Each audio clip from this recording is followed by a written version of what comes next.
안녕하세요. 오늘의 뉴스레터에 오신 것을 환영합니다. 1. 한국이 1위를 잃었나? 2. 일본과 중국의 악의 음모. 3. 시진핑의 범죄. 한번 진실을 알아봅시다. 한국 조선업계가 드디어 흑자 전환을 이루어냈다는 기쁜 소식이 들려왔습니다. 세계적인 요구에 따른 고부가치 선박 기술에서도 한국이 선두를 달리며 앞으로 승승장구할 일만 남아 보였는데요. 한국을 잡기 위해 중국과 일본이 손을 잡고 음모를 꾸미고 있다는 충격적인 소식이 들려왔습니다. 덕분에 침체기를 벗어난 지 얼마나 됐다고 한국 조선 위기설이 다시 불거지고 있는데요. 한국은 이러한 사태를 이미 예측하고 있었기에 한국 조선 산업 구조를 진화시켜 무력을 정면으로 돌파하려 하고 있다고 합니다. 과연 2위와 3위의 음모에 맞서 세계 1위의 자리를 지켜낼 수 있을 것인지 자세한 소식 알아보도록 하겠습니다. 적자에 시달리던 한국조선이 드디어 흑자 전환에 돌입했다는 희소식이 들려왔습니다. 현대중공업의 조선지주사이자 세계 1위 조선기업인 한국조선해양이 1년 만에 흑자 전환에 성공했습니다. 한국조선해양은 올해 3분기 영업이익이 약 2천억 원으로 지난해보다 33.2% 증가한 것으로 확인됐습니다. 매출은 거의 5조 원으로 작년 대비 19.9% 증가하고 순이익은 약 3,500억 원으로 65% 늘어났습니다. 한국조선해양 측은 내조선업 슈퍼사이클의 수주가 크게 늘었고 올 3분기부터 실적에 반영됐다며 원가 절감, 공정 효율화, 환율 상승 등이 흑자 전환을 이끌었다고 설명했습니다. 현대중공업과 현대미포조선 역시 1분기 만에 흑자 전환에 성공했습니다. 수익성이 높은 액화천연가스 LNG 운반선 수주 증가와 고환율 원화 가치 하락 효과로 한국 조선업계의 전체의 매출이 급증하며 흑자 전환을 이루어낼 수 있었던 건데요. 세계 경제 위기의 원인인 우크라이나 전쟁이 오히려 한국 조선업계에는 호재로 작용됐습니다. 전쟁으로 인해 러시아 천연가스 수입이 막힌 유럽 국가들이 새로운 천연가스 공급처를 찾기 시작했고 이에 따라 LNG선 수요가 폭증하면서 선박 가격이 역대 최고치를 달성했었습니다. 거기에 러시아가 유럽으로 향하는 최대 규모의 가스관인 노드스트림을 자신들의 손으로 파괴해버려 LNG선 수요는 수년간 지속적으로 증가할 것으로 예측되고 있습니다. 한국조선해양 3사는 지난달 총 92척의 LNG선을 수주했고 같은 기간 삼성중공업도 79척에 달하는 LNG선을 수주했었습니다.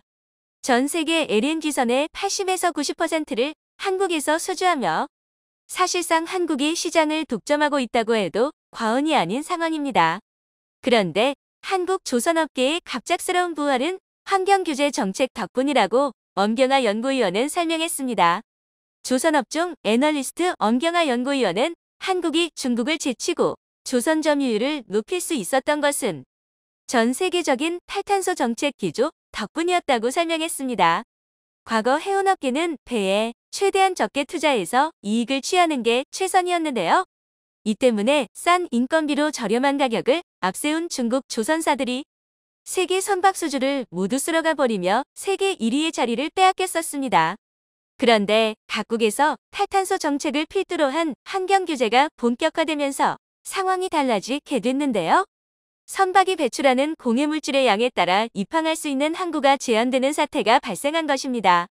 이 때문에 초기 투자 비용이 높더라도 공해물질 배출량을 줄여 영업 비용이 적게 드는 선박에 대한 수요가 폭증했습니다. 그리고 한국 조선업의 특기인 LNG선이 친환경 선박으로 부상하게 되면서 다시금 중국을 제치고 세계 1위의 자리를 탈환하는 데 성공할 수 있었습니다. LNG선은 이중 연료 체계를 통해 일반 선박보다 훨씬 친환경적인 선박이라고 할 수 있습니다. 천연가스를 수송할 때 어쩔 수 없이 5% 정도의 가스가 셀 수밖에 없는데 이 새는 가스를 잡아서 선박의 연료로 사용하는 기술이 개발되어 덕분에 LNG선이 기존 선박보다 공해물질 배출량이 훨씬 적어지면서 친환경 선박으로 각광받게 되었습니다. 그리고 대한민국이 이러한 기술에 있어 선두를 달리고 있었기에 한국으로의 주문이 폭주하고 있습니다. 이러한 이중 연료 체계를 갖춘 선박의 수주 비율이 한국이 작년이 70%, 올해가 80%에 달하는 반면 중국은 작년에 20%밖에 되지 않았었고 올해도 한참 못 미치는 50%에 지나지 않은 것으로 나타났습니다. 특히 내년부터 친환경 규제가 본격화되면서 한국으로 LNG선 주문은 끝을 모르고 밀려들고만 있습니다. 엄경화 연구위원은 이를 통해 선박건조 토크가 쉬지 않고 돌아가고 있어 한국 조선의 적자 문제는 올해가 마지막이 될 것이라고 장담했는데요. 정말로 올해 3분기 한국 조선사들이 흑자 전환에 성공했다는 소식이 들려왔습니다. 그리고 이 기세가 끊기지 않고 이어나가며 2위인 중국과 초격차를 확보하기 위해 한국 정부는 한국조선업 전반의 체질 개선 작업에 나섰습니다. 이창양 산업장관은 제11차 비상경제민생회의에서 조선산업이 반도체 산업을 능가하는 캐시카우스의 창출원가 될 것으로 본다. 거의 전 세계 시장을 압도하는 친환경 선박의 국산 기자재 탑재율을 60에서 80% 수준에서 앞으로 90% 수준으로 크게 높여나가겠다고 밝혔습니다. 또한 추경호 기획재정부 장관은 조선산업의 경쟁력을 강화하기 위해 고용구조를 개선하겠다고 밝혔는데요. 조선업에서 중국, 일본과 기술 경쟁이 치열해지고 내부적으로는 원하청 이중 구조가 지속하는 등 구조적 문제도 있다. 경쟁력 확보와 고용구조 개선을 병행 추진하고자 한다고 말했습니다. 그러면서 외국 인력을 적극 활용하고 내국인 생산 인력도 연간 3천여 명 이상 추가 양성할 것이다. 특별 연장근로 가용기간도 연간 90일에서 180일로 한시 확대하겠다고 예고했습니다. 가장 큰 적정거리였던 인력난 문제도 해결될 것으로 보여 별다른 문제가 없다면 한국 조선업은 당분간 순항할 것으로 예측되고 있었는데요. 그런데 하필이면 한국이 잘 되는 꼴은 죽어도 못 보는 나라가 양옆에 나란히 붙어 있죠. 바로 중국과 일본입니다. 중국과 한국, 한국과 일본보다 사이가 좋지 않은 두 국가이지만 한 목소리를 내며 공동 전선을 펼치고 있는 분야가 있으니 다름 아닌 선박에 대한 글로벌 환경 규제입니다.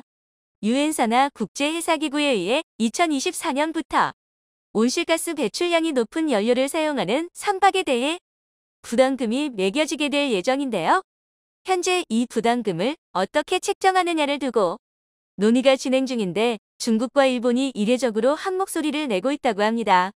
기존 대세는 연료의 종류에 따라 부담금의 차등을 두고 기준에 맞추어 부담금을 내는 방식으로 예측 가능성이 높아 유럽연합과 미국, 한국 등 많은 나라에서 가장 선호하는 방식입니다.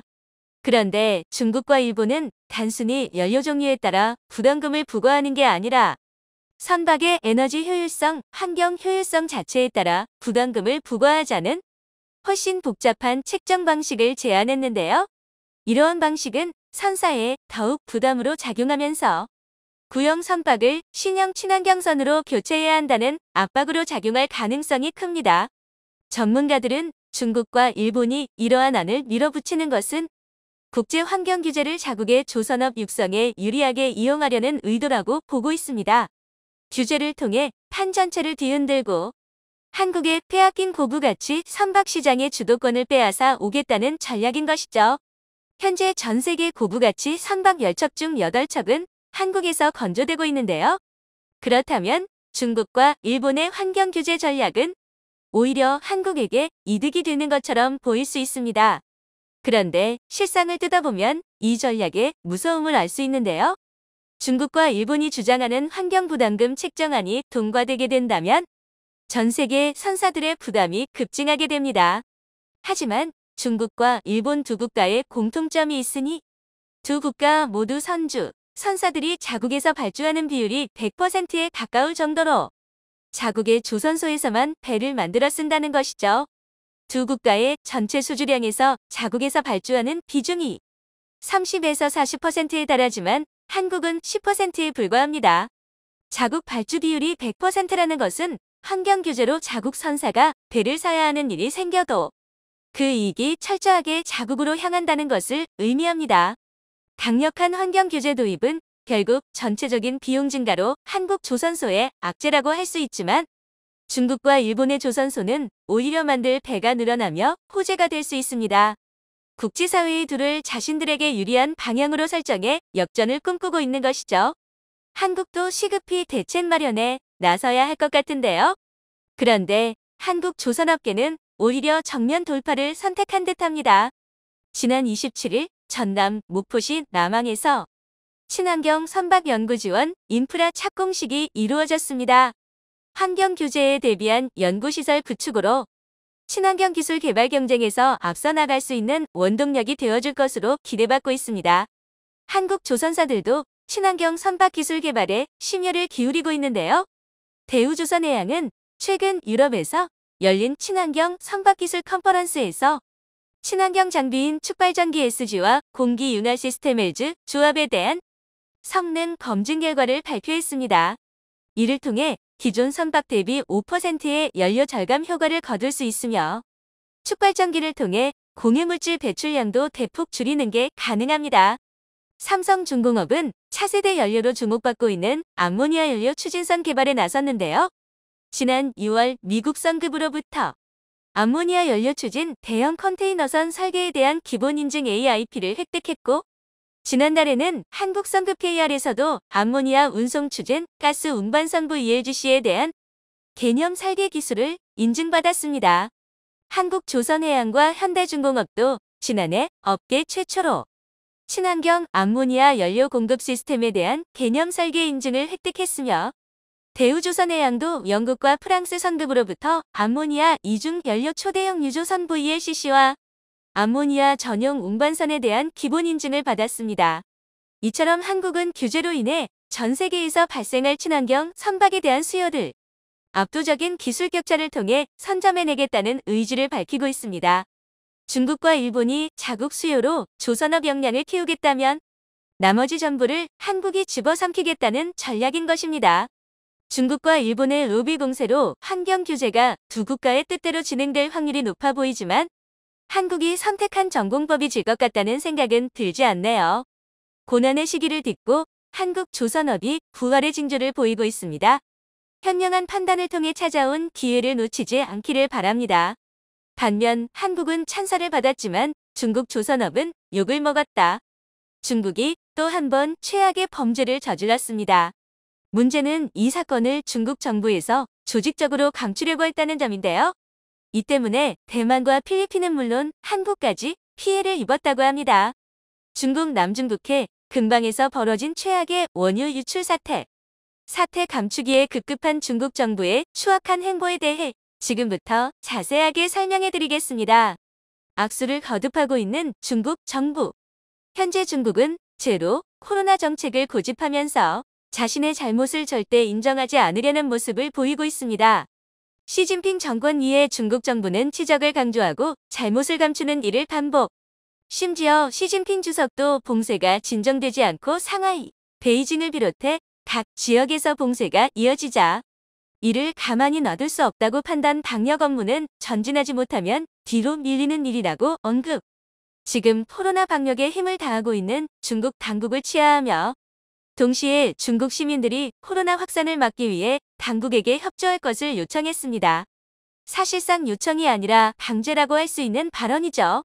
이뿐만 아니라 대만을 향한 군사 도발도 멈추지 않고 있습니다.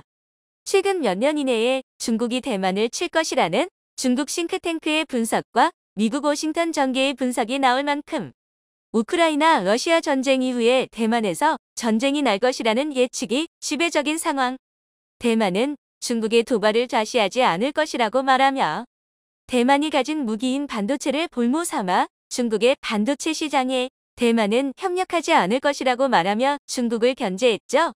미국 역시 대만의 의회 의원들을 포함해 각종 무기 지원을 아끼지 않을 것을 이야기했으며 대만에 미국 특수부대원들을 파견, 대만 군인들을 훈련하는 등 우크라이나 사태 이후로 다가올 대만 전쟁을 대비하고 있죠.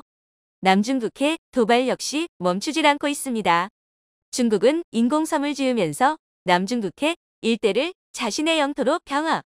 베트남과 필리핀 등 남중국해와 밀접하게 관련 있는 국가들의 반발과 저항에도 불구하고 분쟁 지역을 자신의 땅으로 편입하려 하고 있습니다. 베트남 외교부 투앙 부대변인은 최근 정례 브리핑을 통해 중국이 남중국해 일부 섬에 대해 군사화 작업을 완료했다는 내용을 알리며 지금 현재 중국의 군사기지와 속도가 예상 이상이라는 점을 언급. 스프래틀리 군도 주변에 상설군대를 배치하고 있다는 소식을 언급했죠. 베트남은 이에 대해 굉장히 불쾌하다는 의견을 제시하며 중국이 과거 남중국해 관련 국가와 맺었던 행동준칙 COC 협상을 준수할 것을 요청했는데요.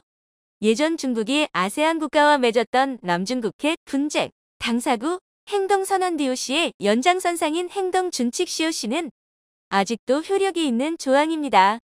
중국은 이 지역의 무기고를 비롯 경납고와 레이더 시스템 등 다른 군사 인프라까지 설치하며 본격적인 전쟁 준비를 더하고 있죠. 이 모든 일들은 시진핑의 사면임 선언과 맞물려서 돌아가고 있습니다. 안으로는 내취를 통해 불안과 혼란을 잠재우고 밖으로는 군사기지와 병력을 확충해 남중국해를 비롯 중국과 분쟁이 있는 곳을 무력으로 병합하겠다는 의사를 보인 것이죠.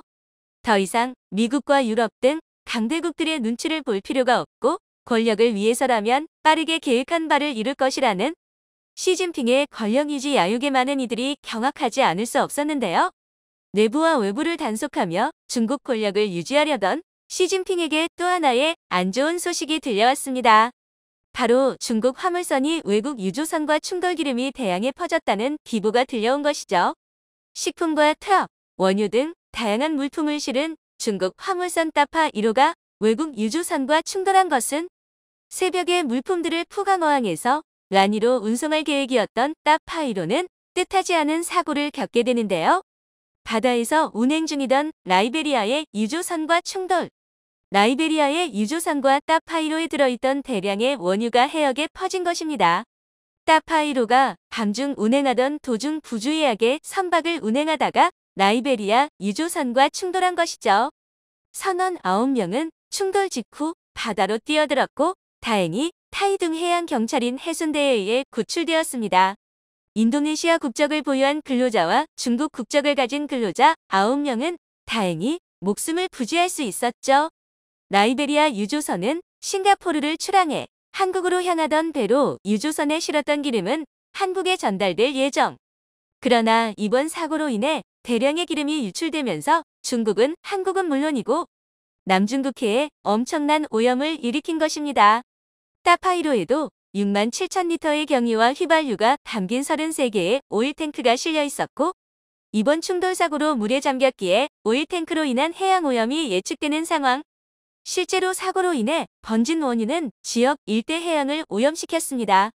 놀랍게도 이 소식은 사고 당일 직후 외부로 일절 전달되지 않았고 중국 관영 언론들은 이 소식에 대해 쉬쉬하는 모습을 보였습니다. 짧게 한 줄로 이 내용을 보도하거나 원유를 담은 선박에서 어떠한 원유 유출이 일어나지 않았다고 이야기하는 등 중국 정부가 강하게 내용을 규제한 것입니다. 진실이 알려진 것은 대만과 필리핀 등 남중국해 일대를 돌아다니며 물고기를 잡는 어부들에 의해 밝혀진 것이죠. 분명 수중에 잡혀야 할 물고기들이 모습을 보이지 않고 썩은 물고기가 수면 위에 모습을 드러내며 심상치 않은 모습을 보였던 것이죠. 결국 어부들이 사건 중심지로 가서야 비로소 전모가 드러났습니다. 충돌 지점은 홍콩과 대만 사이에 위치한 남중국해 수역으로 원유는 해류를 타고 흘러 필리핀과 하이난까지 흘러들어가 수역에 막대한 피해를 입혔습니다. 사고 당일 이 소식을 외부에 알리고 원유 제거 작업에 다른 국가의 참여를 권유했다면 사건이 쉽게 해결되었을 것이나 중국이 사고를 감춘다고 정보 통제를 하는 바람에 원유가 번질대로 번져 수습하기 어려운 지경까지 이르렀죠. 갑작스러운 사고 소식과 원유로 인한 해양 오염으로 인해 졸지에 대만과 필리핀은 해양 오염의 피해자가 되었는데요. 원유를 제거하기 위해 제거 선박을 보내고 싶어도 중국 관할에 있어서 이조차도 쉽지 않은 상태입니다. 중국은 뒤늦게 사건의 실체를 밝히고 중국 인원을 동원해 이 문제를 해결하겠다고 나섰지만 원유로 인한 피해는 남중국해는 물론이고 한국과 일본까지 미치는 상황이죠. 해류로 인해 번진 원유는 해상 생태계에 악영향을 주는데요. 대만과 필리핀은 중국의 뻔뻔한 태도에 분노를 참지 못했다고 합니다. 차이잉원 총통은 중국의 모렴치함이 도를 넘었다고 규탄하는 한편 필리핀 두테르테 대통령 역시 지나친 처사에 중국 대사를 초치했다고 합니다. 중국 항구 도시들 역시 이번 피해의 직접적인 당사자인데요. 하이난성 주변 사냐, 시의 경우 밀려오는 원유 덩어리로 인해 어업에 나선 주민들이 곤욕을 치렀고, 산타오시에서 양식업을 하던 주민들은 졸지에 양식 물고기들을 폐사 처분하는 등 그러지 않아도 불만이 쌓이던 중국 내륙 주민들에게도 충격을 주었습니다. 사실 이런 일이 이번만 일어난 것이 아니라 중국에서는 여러 번 일어났습니다.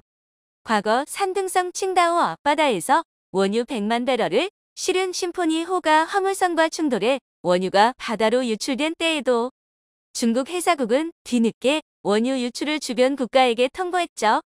가장 최악은 보하이만에서 발생한 해상 유전 기름 유출 사고였습니다.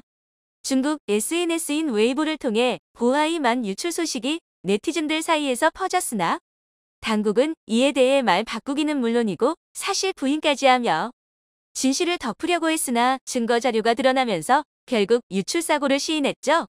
이때 당시도 중국 해양 석유눅 측은 기름 번진 해역은 200제곱미터밖에 안 되는 소규모 해역이고 10톤 이하의 기름만 보하이만에서 번졌을 뿐 내부적으로 이를 다 처리했다는 통보를 했죠. 하지만 전모를 밝힌 것이 한 달이 지난 시점이었고 폐류 폐사 등의 피해가 일어나지 않았다는 주장이 있어서 실제로 중국 당국의 주장대로 소규모 피해일 수 있다는 추측이 나왔죠.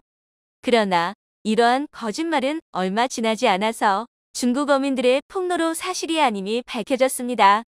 사고 해역에서 40해리, 약 89km 떨어진 곳에 있는 산둥성 창다오, 현순모 씨의 폐류가 떼죽음을 당한 일이 발견되었기 때문이죠. 은폐와 정보 왜곡이 일상인 중국답게 실제 사건의 피해는 직접 목격하지 않는 한 알 수 없는 상황. 특히나 시진핑 사면임을 위해 어떠한 과실도 드러내지 않으려는 중국의 현 상황을 보면 주변국들은 답답할 수밖에 없는 상황이죠. 과거 태안에서 대규모 원유 유출 사고가 났을 때 한국은 즉각적으로 중국 당국에게 이 사실을 알린 것과 대조되는 행위라 할 수 있죠. 한국은 태안 유출 사고 직후 수습을 위해 대규모 방제 작업은 물론이고 자원봉사자들 도움 끝에 원래 환경을 되찾을 수 있었습니다. 태안의 기적이라 할 수 있는 행동 덕분에 세계 많은 환경단체들은 한국이 보여준 재빠른 행동과 솔선수범, 그리고 이를 방지하기 위한 최선의 노력에 대해 박수를 보내는 모습을 보냈습니다. 심지어 이 노력의 기록을 세계기록 유산에 등재하자는 운동이 등장할 정도였죠. 한국과 달리 거짓말로 사실을 덮으려는 중국의 추악한 행동 때문에 많은 국가는 물론이고 자국 국민들조차 고통을 입고 있는 상황인데요. 하루빨리 원유 문제가 조속히 해결되기를 바라며 최악의 행보만 거듭하는 중국의 강력한 제재가 가해지길 진심으로 기원하겠습니다. 영상이 도움이 되셨다면 구독과 좋아요 부탁드리며 오늘도 감사합니다. 최고로 멋진 하루 보내시길 바랄게요.